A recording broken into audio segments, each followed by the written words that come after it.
They said the job was simple: change the bandages, administer the meds, and never look him in the eye. They said the pay could clear a lifetime of debt in a month. But they didn't tell me why the last 3 nurses vanished without a trace. They didn't tell me that my patient wasn't just a man. He was Nikolai Volkov, the ghost of the Seattle underworld. A man who viewed mercy as a weakness and affection as a death sentence. I walked into the lion's den to save my father. But to survive the night, I had to do the one thing explicitly forbidden in my contract. I had to break the rules. The rain in Seattle didn't wash things clean. It just made the grime slicker. Clara Mitchell stood under the awning of a crumbling bodega in Pioneer Square, staring at the screen of her cracked iPhone. The bank notification was bright red: insufficient funds. Behind that notification was a text message from a number listed only as unknown. You have 48 hours, Clara, or we take the old man's other leg. Her father, Jerry, was currently sitting in a wheelchair in their studio apartment, nursing a broken tibia from the last time he'd missed a payment to the local loan sharks. He wasn't a bad man, just a man with an addiction to the flashing lights of the slots that was bigger than his love for self-preservation. Clara tightened her grip on her umbrella. She was 26, a registered nurse with trauma certification from Harborview Medical Center, and she was drowning.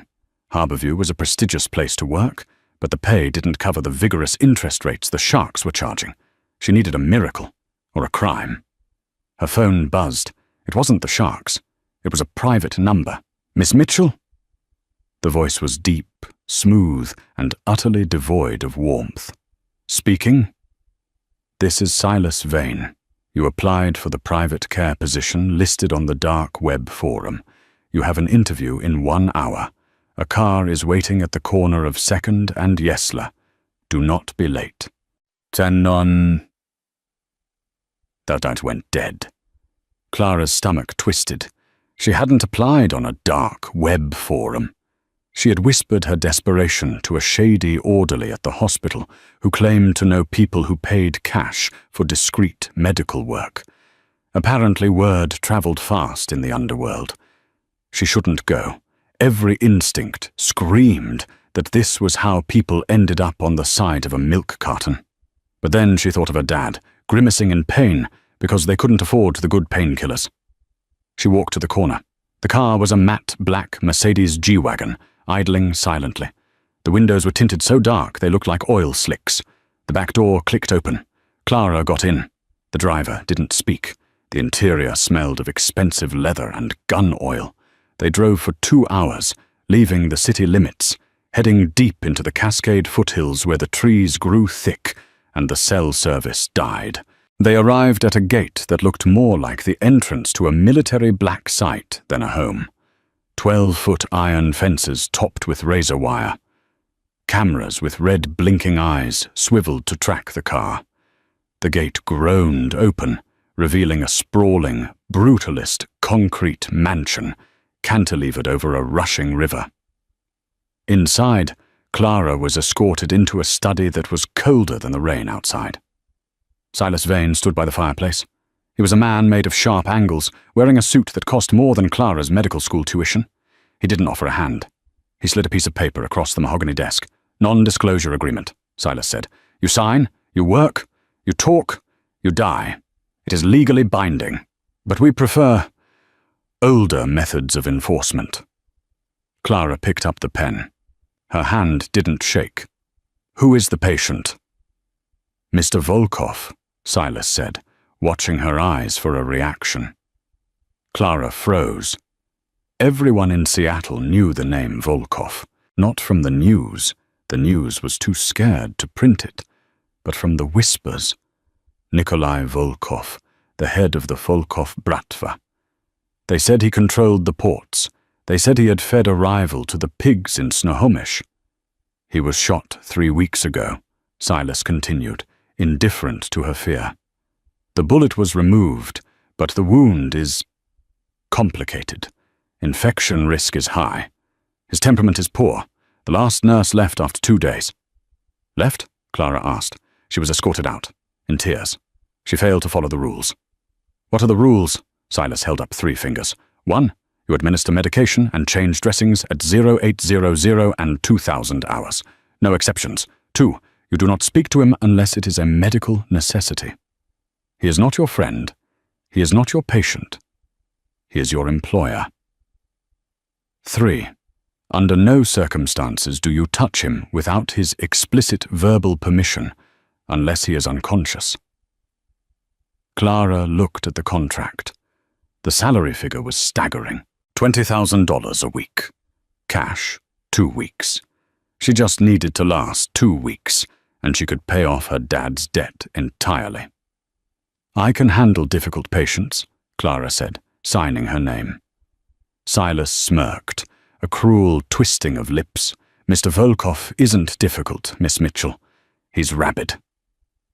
The west wing of the estate was sealed off by a heavy oak door that required a biometric scan. Silas swiped his thumb, and the lock disengaged with a heavy thud. You are on your own from here, Silas said. The kitchen is stocked.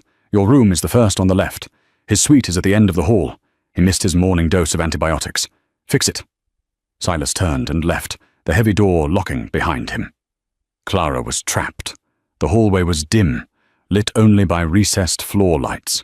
The air smelled of antiseptic and something metallic. Blood. It was quiet, the kind of silence that felt heavy, like the air before a thunderstorm. Clara went to her room first to drop her bag. It was luxurious but sterile, like a high-end hotel room. She changed into her scrubs, navy blue, practical. She clipped her hair back, checked her pockets for her pen light and stethoscope, and grabbed the medical tray Silas had left on the hall table. It contained a bag of vancomycin, a fresh IV kit, and wound dressing supplies. She walked to the end of the hall. The double doors to the master suite were ajar. Mr. Volkov, she called out softly. I'm Clara. I'm your new nurse. No answer. Just the sound of rain hammering against the floor-to-ceiling windows. She pushed the door open. The room was a wreck. A chair was overturned. A vase of flowers lay shattered on the floor, the water soaking into an expensive Persian rug. In the center of the room was a massive king-sized bed, the sheets tangled. But the bed was empty. Clara scanned the room. Mr. Volkov. Movement in the corner. Shadow separating from shadow. He was sitting in a high-backed leather armchair facing the window, hidden in the gloom. All she could see was the silhouette of broad shoulders and the glow of a cigarette. Medical necessity, a voice rasped. It sounded like gravel grinding together. Get out. Clara stepped forward, her nursing instincts overriding her fear. Smoking is strictly forbidden with the antibiotics you're supposed to be taking. It constricts blood vessels and inhibits healing. The chair spun around violently. Clara gasped. Nikolai Volkov was terrifying.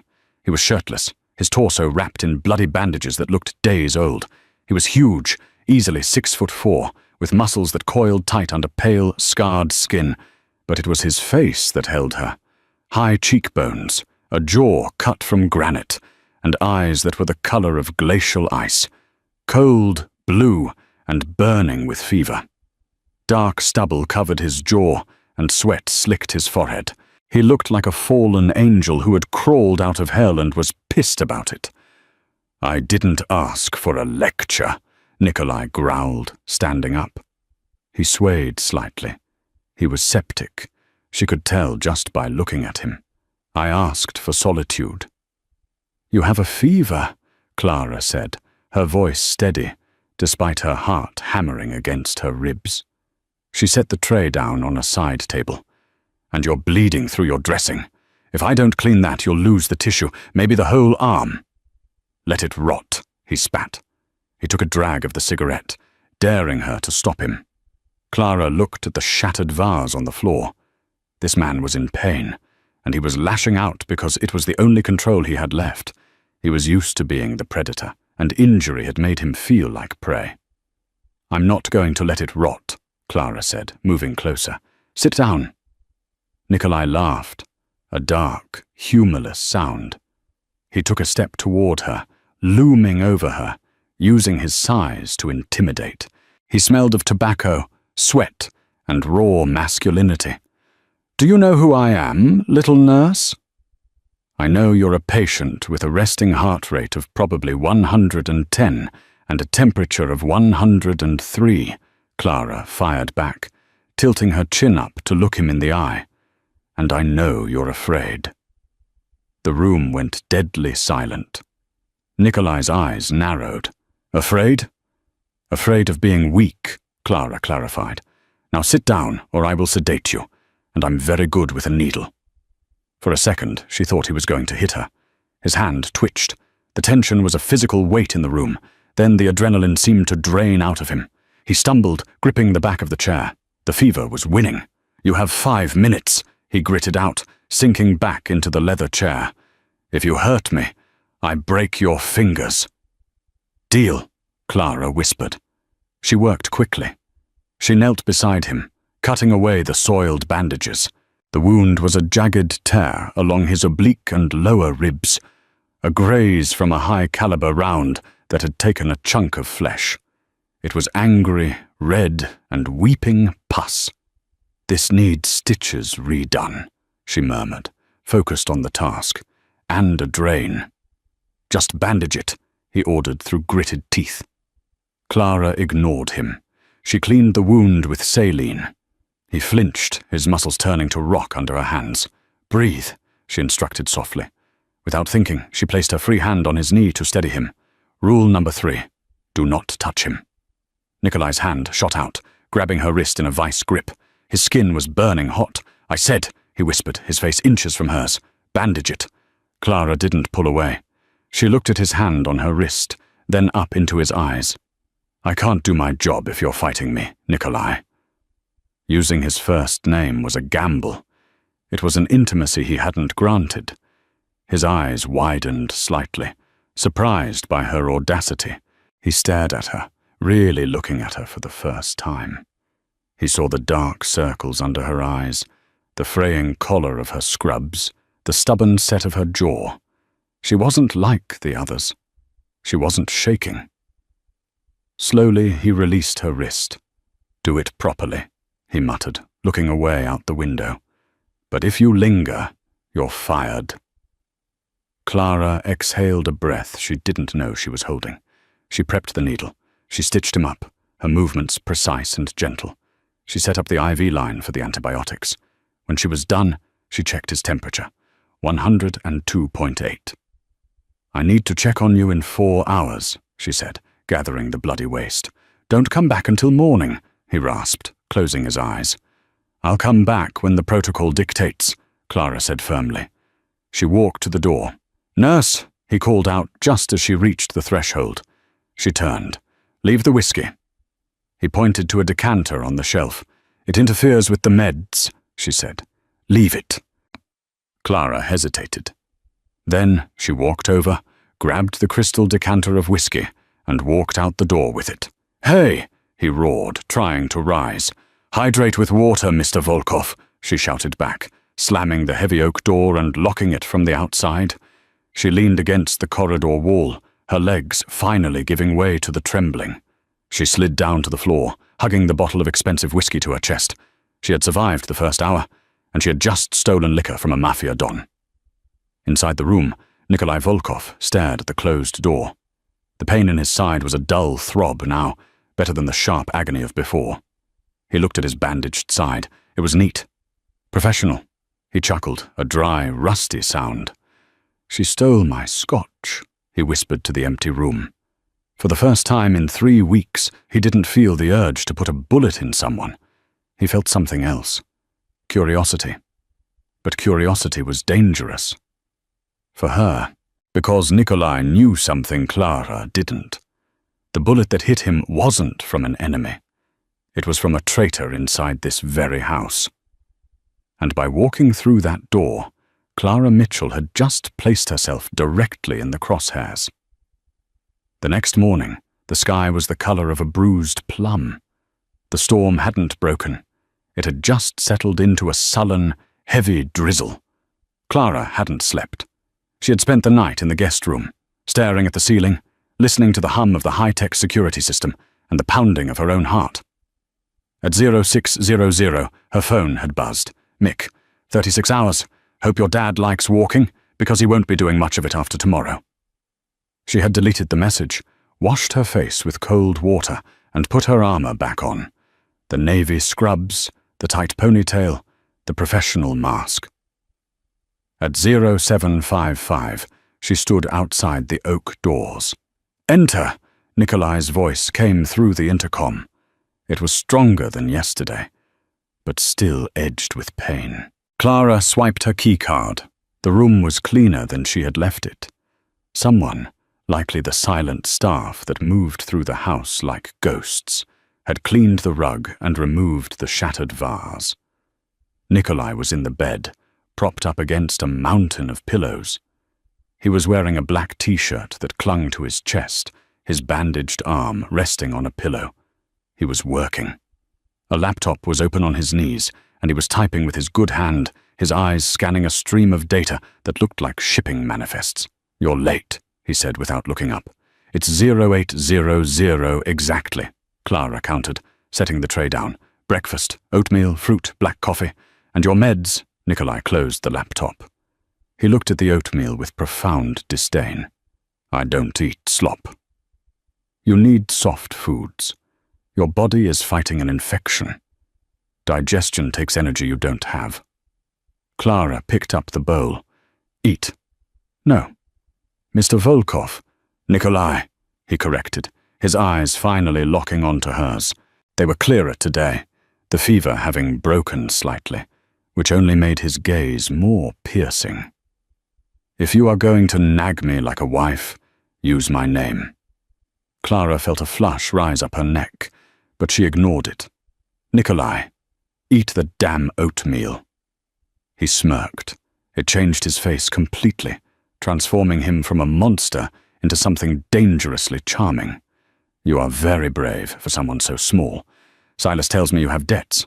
Clara froze. The spoon hovered halfway to the bowl. Silas ran a background check, Nikolai said casually, reopening his laptop.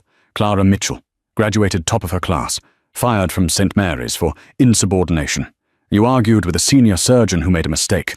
Father, Jeremiah Mitchell, gambler, debtor, currently owing 50 grand to the O'Malley syndicate." Clara set the bowl down slowly. Her hands were shaking. "Is that why you hired me? Because you knew I couldn't say no?" "I hired you because you were the only one desperate enough to come here who wasn't an assassin," Nikolai said. "But know this, Clara. The O'Malleys are bottom feeders. If you do your job, I will handle them." "I don't need you to handle my problems," Clara snapped, her pride stinging. "I need to do my job so I can get paid and handle them myself." "Stubborn," Nikolai murmured. He reached for the coffee, ignoring the food. "I like stubborn. It means you won't break when things get loud." "Loud? My enemies know I'm hurt. They are circling. That gate outside isn't just for show. So focus on your nursing. If bullets start flying, stay low." Clara stared at him. This was madness. She was arguing about oatmeal with a man who discussed impending gang warfare as if it were the weather forecast. "If you want to survive a gunfight," Clara said, pushing the bowl back toward him, "you need your strength. Eat." Nikolai stared at her for a long 5 seconds. The air crackled. It was a contest of wills, pure and simple. He was testing her boundaries, seeing if she would cower. She didn't. Finally, Nikolai let out a huff of annoyance, grabbed the spoon, and took a bite. "It tastes like wet cardboard. It's full of fiber. Good for you." He ate half the bowl, watching her the entire time. When he was done, he held out his arm for the fresh IV. "You have a light touch," he commented as she slid the needle in. "I had a lot of practice on geriatric veins. They roll." "My veins don't roll," he said, his voice dropping an octave. "They fight." Clara taped the line down. She was close to him now, smelling the soap he used. Sandalwood and steel. He wasn't feverish anymore. He was just hot. "I need to check the wound," she said, pulling back. She lifted his shirt. The redness had gone down, but the bruising was spectacular, a canvas of purple and black spreading across his ribs. As she palpated the area gently, Nikolai hissed. "Sorry," she whispered. "Don't apologize," he gritted out. "Pain is information." That's a very bleak worldview. It's a survivor's worldview. He looked down at the top of her head. "Why didn't you run? When you saw it was me." Clara finished the dressing and stood up. "Because my dad doesn't have a survivor's worldview. He just has bad luck, and I'm the only one who can save him." Nikolai studied her. "Loyalty? Rare. Stupidity, mostly," Clara sighed. She gathered her things. "I'll be back at noon." "Clara," he said. She paused at the door. "The whiskey," he said. "Bring it back." "No, I'm the boss, and I'm the nurse, and until that infection is gone, I outrank you." She walked out. As the door clicked shut, she heard a low, genuine laugh from the other side. It was the most terrifying sound she had heard yet, because it made her like him, and liking Nikolai Volkov was a fatal mistake. By the third day, the routine had settled into a strange, tense rhythm. The medication, the dressing changes, the arguments over food, the lingering glances that lasted a second too long. But outside the sanctuary of the West Wing, the atmosphere in the house was shifting. Silas was tighter, more agitated. Security guards with assault rifles were patrolling the hallways now, not just the perimeter. The house felt like a fortress under siege. It was 2 a.m. on Thursday when Clara woke up. She hadn't been sleeping well. The bed was too soft, the silence too deep. She was thirsty. She slipped out of her room, barefoot, wearing only an oversized t-shirt and pajama shorts. She padded down the hallway towards the kitchen. As she passed the library, a room Silas used as a command center, she heard voices.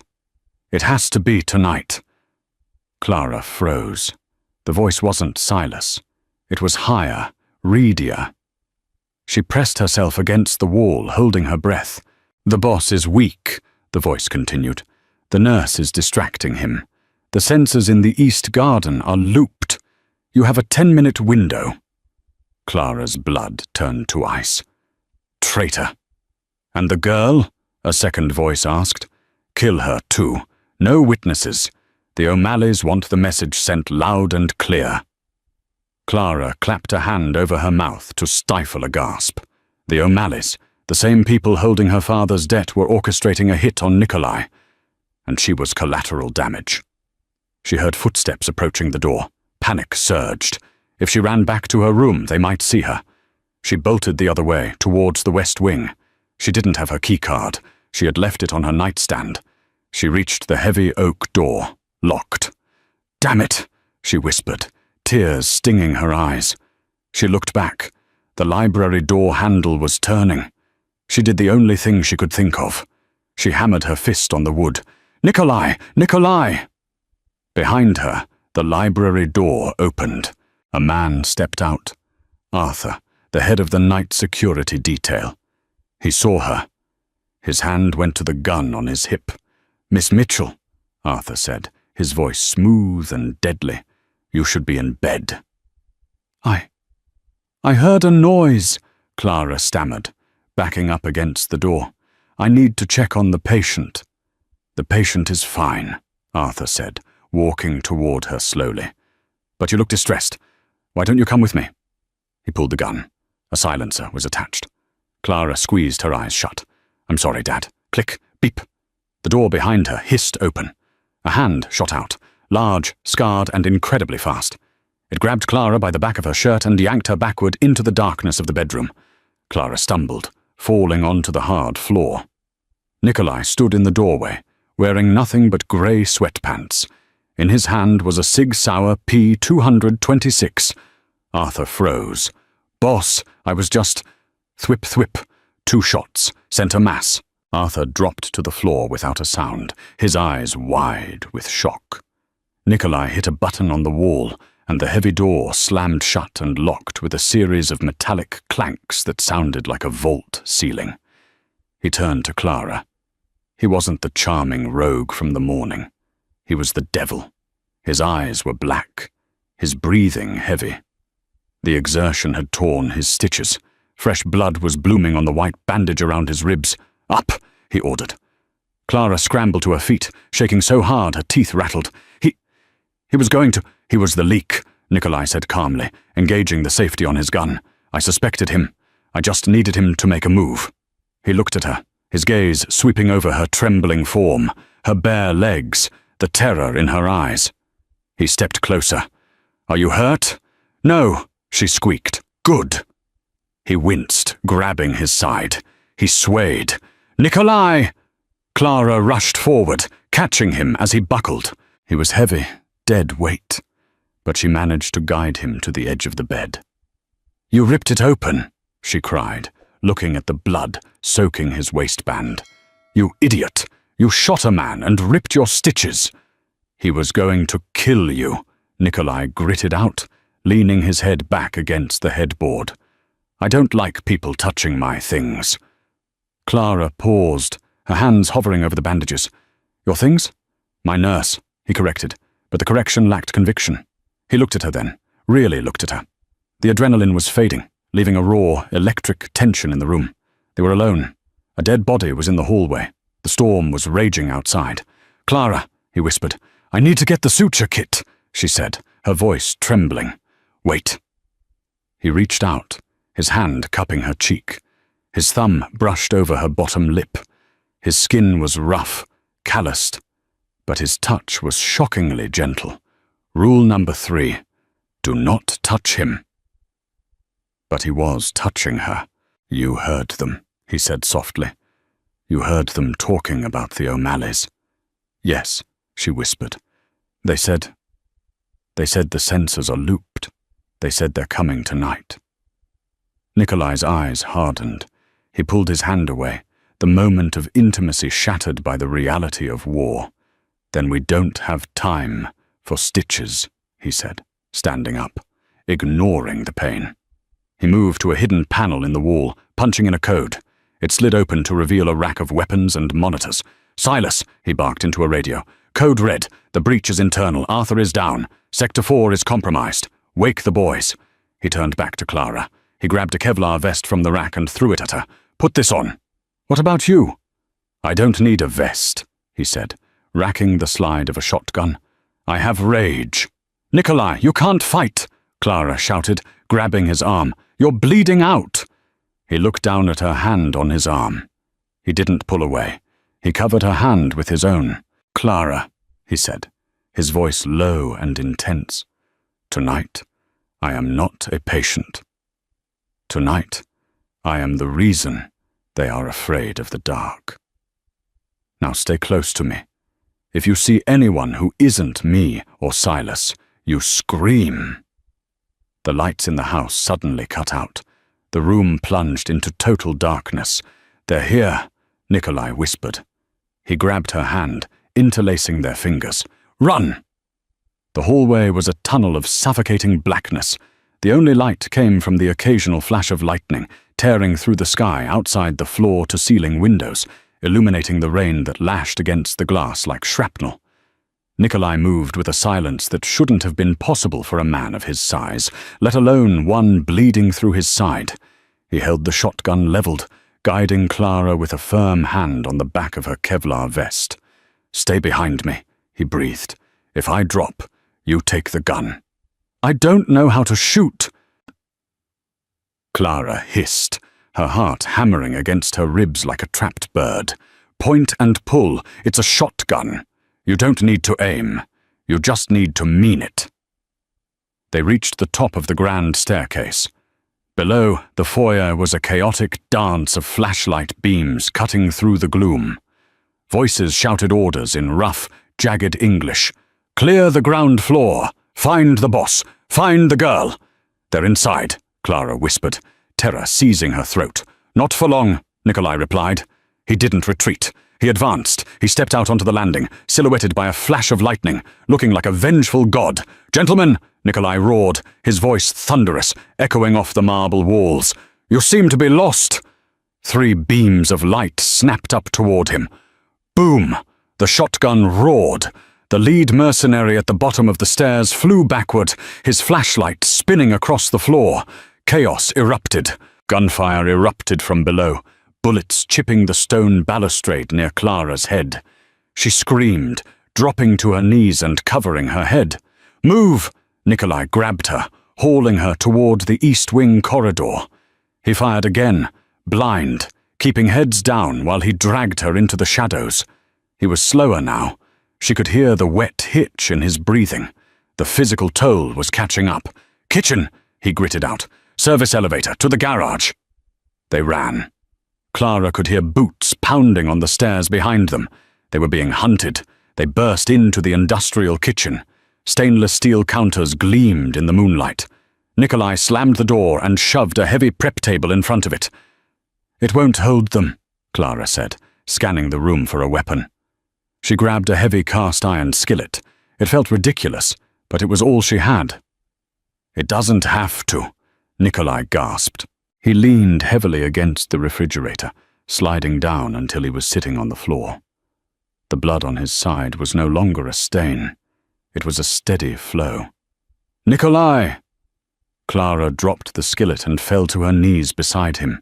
She pressed her hands over the wound, applying pressure. "You're losing too much blood. We need to stop moving. If we stop, we die," he murmured, his eyes fluttering shut. "The code for the elevator. 1984. Nikolai, stay with me." The kitchen door shuddered as someone rammed it from the other side. Then a gunshot blew the lock out. The door swung open. 2 men entered. Tactical gear, night vision goggles. They saw Nikolai on the floor. "Target acquired," the first one said, raising his rifle. Clara didn't think. She didn't calculate. She reacted. She grabbed the cast-iron skillet she had dropped, screamed a sound of pure, primal rage, and launched herself at the man. It was insane. It was suicidal. But the mercenary was expecting a cowering civilian, not a banshee with cookware. He hesitated for a fraction of a second. Clang. Clara swung the skillet with every ounce of desperation in her body, connecting with the side of his helmet. It didn't knock him out, but it staggered him. He stumbled back, his rifle firing wild into the ceiling. The second man turned his weapon toward Clara. Bang! Bang! 2 clean shots rang out from the floor. The second man dropped, a hole in his forehead. Nikolai was still sitting against the fridge, the smoking pistol in his hand, steady as a rock, despite his grey complexion. He shifted his aim to the first man, who was shaking his head, trying to recover from Clara's blow. Bang! 3 bodies in the kitchen. Silence returned, heavy and ringing. Clara stood there, chest heaving, gripping the skillet so hard her knuckles were white. She looked at the dead men. She looked at Nikolai. "You!" Nikolai wheezed, a bloody grin tugging at the corner of his mouth. "Are a lunatic." "I'm a nurse," she sobbed, the adrenaline crashing. "I'm supposed to save lives." "You just saved mine," he said. Suddenly the lights flickered and buzzed back on. The kitchen was flooded with harsh fluorescent light. The service elevator dinged. Clara spun around, raising the skillet again. The doors opened, revealing Silas and 4 men who looked like they were carved from granite. They were heavily armed. "Boss," Silas rushed forward, his face pale. "We cleared the perimeter. The rest of them scattered when the lights came back on." Silas looked at the carnage in the kitchen. He looked at the dead mercenary with the dented helmet, then at Clara, holding the frying pan. "Did you—" Silas started. "Don't ask," Nikolai groaned, trying to stand and failing. His gun clattered to the floor. His eyes rolled back in his head. "Nikolai!" Clara dropped the pan and caught him before he hit the tiles. "Get him to the infirmary. Now! He's in hypovolemic shock." The infirmary in the basement was better equipped than most rural hospitals. It had a sterile field, a ventilator, and a fully stocked pharmacy. For the next hour, Clara wasn't a hostage, and she wasn't a debtor's daughter. She was the charge nurse. "Silas, cut his shirt. You get me 2 units of O-negative from the fridge. Move!" The men, terrifying killers who could snap necks with one hand, scrambled to obey her commands. Clara worked with terrifying precision. She intubated Nikolai to help him breathe. She set up a rapid infuser for the blood. She cleaned the wound, which was a mess of torn muscle and infection. "He needs surgery," she announced, her gloves slick with blood. "The bullet from weeks ago fragmented. There's a piece pressing on an artery. Every time he moves, it cuts him." "Can you do it?" Silas asked from the other side of the operating table. "I'm a trauma nurse, not a surgeon," Clara said, her voice shaking slightly. "But if we wait for a surgeon to get out here, he'll be dead." "Then do it," Silas said. "We trust you." Clara took a deep breath. She picked up the scalpel. For 40 minutes, the only sound in the room was the rhythmic beeping of the cardiac monitor and the snip of scissors. Clara dug into the flesh of the most dangerous man in Seattle. She found the fragment, a jagged shard of lead the size of a fingernail, and pulled it out. "Got it," she exhaled, dropping it into a metal tray with a clink. She stitched the artery. She closed the muscle. She stapled the skin.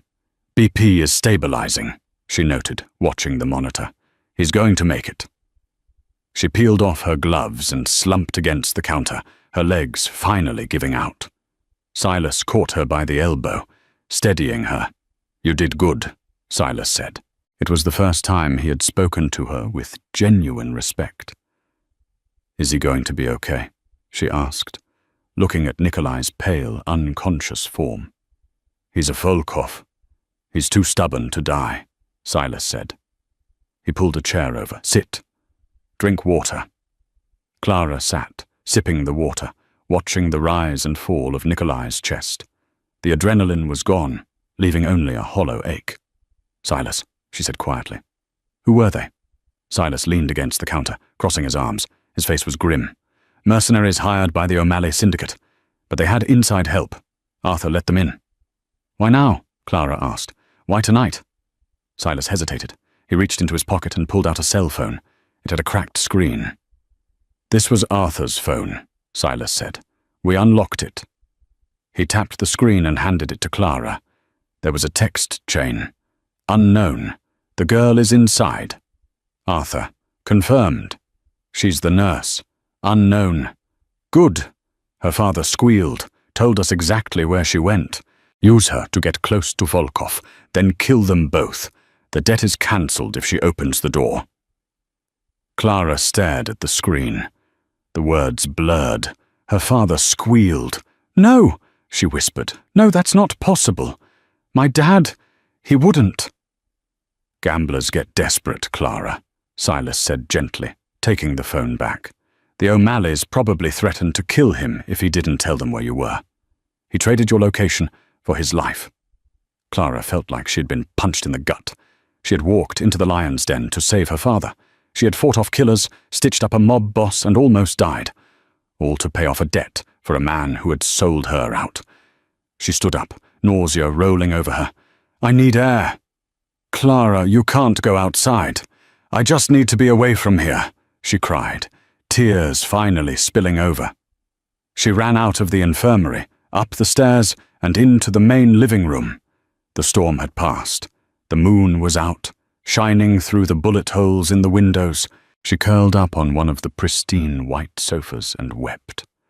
She cried for her father's betrayal, for the blood on her hands, for the terrifying realization that she was safer with a ruthless mafia boss than she was with her own family. She didn't hear him approach. She only realized he was there when a heavy blanket was draped over her shoulders. She looked up. Nikolai was standing there. He was swaying slightly, leaning on an IV pole he had dragged up the stairs. He was pale as a sheet, wearing fresh sweatpants and no shirt, the fresh bandages stark white against his skin. "You should be in bed," Clara hiccuped, wiping her eyes. "So should you," he rasped. He sat down next to her on the sofa. He didn't say anything for a long time. He just sat there, his presence a solid, warm anchor. "Silas told me," Nikolai said eventually. "I'm sorry," Clara whispered. "It's my fault. They came because of me." "They came because they want my territory," Nikolai corrected firmly. "Your father was just a tool they used. Do not take credit for the malice of evil men." He sold me out, Nikolai. My own dad. Nikolai turned his head to look at her. His blue eyes were dark, unfathomable. Family is a bloodline, Clara. Loyalty is a choice. Your father made his choice. He reached out, taking her hand. His grip was weak, but possessive. You saved my life twice tonight, he said. According to the laws of my people, I now owe you a life debt. I don't want a debt, Clara said. I just want to go home, but I don't have a home anymore. No, Nikolai said. You don't. He squeezed her hand. The O'Malleys know who you are now. If you leave this house, you're dead. If you go back to your father, you're dead. Clara looked at him, fear returning. So I'm a prisoner? No, Nikolai said. He lifted her hand, bringing it to his lips. He kissed her knuckles, his eyes never leaving hers. You are under my protection, and tomorrow we are going to pay a visit to Mr. O'Malley.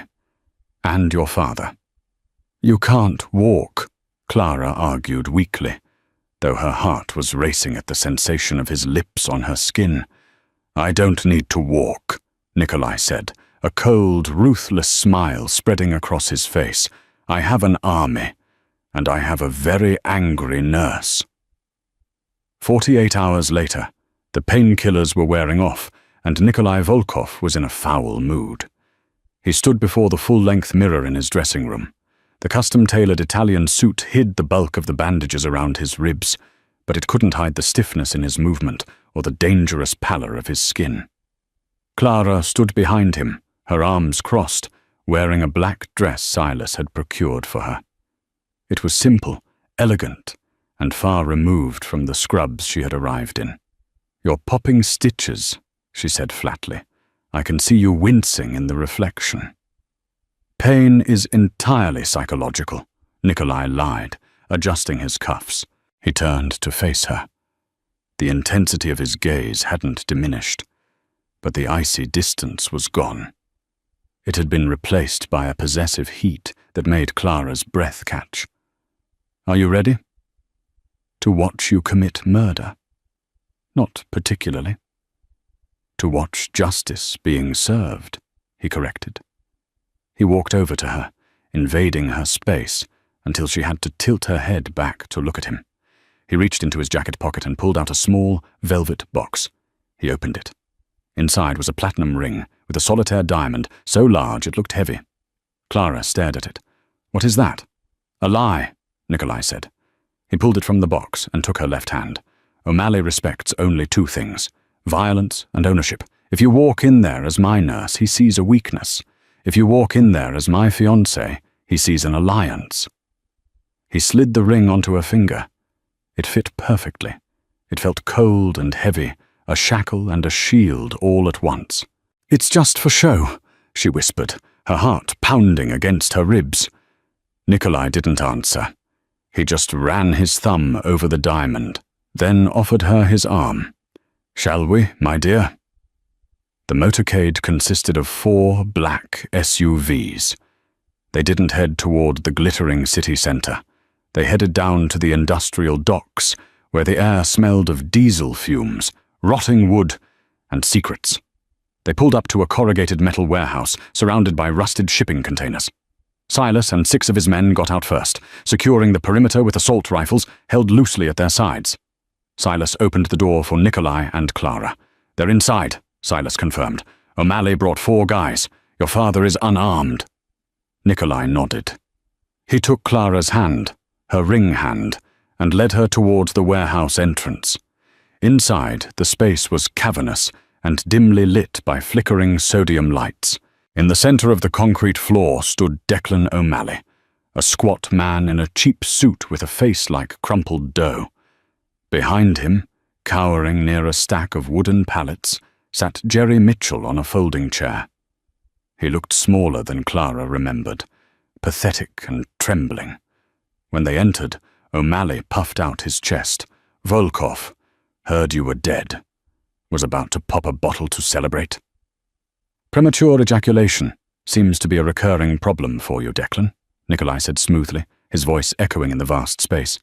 He didn't stop walking until he was 10 feet away. He kept Clara tucked tightly to his side. O'Malley's eyes darted to Clara, then to the massive rock on her finger. His smirk faltered. "What's with the broad? I thought you were here to pay her old man's debt." "The debt is cancelled," Nikolai said. "That's not how business works, Volkov. It is when the creditor tries to assassinate me in my own home." Nikolai's voice dropped to that terrifying, gravelly whisper. "You broke the peace, Declan. You hired amateurs, and you used a rat to do it." Nikolai gestured with his free hand. Silas stepped forward, dragging Jerry Mitchell by the collar of his tattered jacket and throwing him onto the concrete at Clara's feet. Jerry looked up, his eyes watery with booze and fear. "Clara, baby girl, you gotta help me. Tell him I love you." Clara looked down at the man who had raised her, the man who had taught her to ride a bike, the man who had traded her life for 50 grand to cover a blackjack deficit. She felt a profound, aching sadness, but beneath it, something harder was forming, like steel tempering in fire. "You love the tables more, Dad," Clara said, her voice devoid of emotion. "No, Clara, listen. They threatened me. They said they'd break my legs," Jerry sobbed, crawling toward her feet. "So you let them try to put a bullet in my head instead?" Clara stepped back, revulsion coiling in her stomach. "I went into that house to save you. I almost died for you, and you sold me out." She looked up at Nikolai. "I'm done with him." Nikolai nodded slowly. He looked at O'Malley. "You wanted $50,000 for the Mitchell debt. Here is my counteroffer." Nikolai raised his right hand. He held a gold-plated lighter. He flicked it open. Silas and his men raised their rifles simultaneously. The metallic clack, clack, clack of safeties, disengaging, filled the warehouse. O'Malley's men reached for their waistbands, but they were too slow. They were outgunned 3-1. "Wait, Volkov, wait. We can talk business," O'Malley stammered, putting his hands up. "We just did," Nikolai said. He dropped the lit lighter onto a trail of liquid on the floor that Clara hadn't noticed before. Accelerant. A wall of fire whooshed up between Nikolai's crew and O'Malley's. "Let's go," Nikolai said, turning his back on the flames and the shouting men. They walked out of the warehouse as the fire alarm began to shriek. Silas and the men stayed behind to ensure the negotiation concluded permanently. Outside, the sea air felt cleaner, even mixed with the smoke. Nikolai leaned heavily against the SUV, his face grey with pain. The adrenaline was gone. "You okay?" Clara asked, instinctively reaching for his wrist to check his pulse. He caught her hand. "I'm fine. The debt is gone, Clara. You are free." Clara looked back at the burning warehouse, then down at the ring on her finger. She thought about her tiny apartment, the overdue bills, the constant fear. Then she looked at Nikolai Volkov, the monster of Seattle, the man who had shielded her body with his own when the bullets started flying. "No," Clara whispered, stepping closer to him, threading her fingers through his. "I'm not free, and this ring isn't a lie." Nikolai stared at her, his blue eyes searching hers for any sign of hesitation. He found none. "You break all the rules, little nurse," he murmured. "Only the ones that don't matter." He pulled her in, his arm going around her waist, ignoring the protest of his own torn flesh. He kissed her, hard and deep, right there on the docks under the watchful gaze of his army. It tasted of smoke, danger, and a future that was terrifyingly bright. She had walked into the lion's den a victim. She was walking out a queen, and God help anyone who tried to touch what was hers. And that is the story of how Clara Mitchell went from drowning in debt to ruling the Seattle underworld beside the man everyone feared. It's a twisted tale that proves loyalty isn't about bloodlines, it's about who is willing to bleed for you. And sometimes the safest place to be is in the arms of the most dangerous man in the room. If you enjoyed this dark, twisty mafia romance, please smash that like button. It really helps the channel grow. Leave a comment down below. Do you think Clara made the right choice in the end? And don't forget to subscribe and ring the notification bell so you never miss another story. Thanks for watching.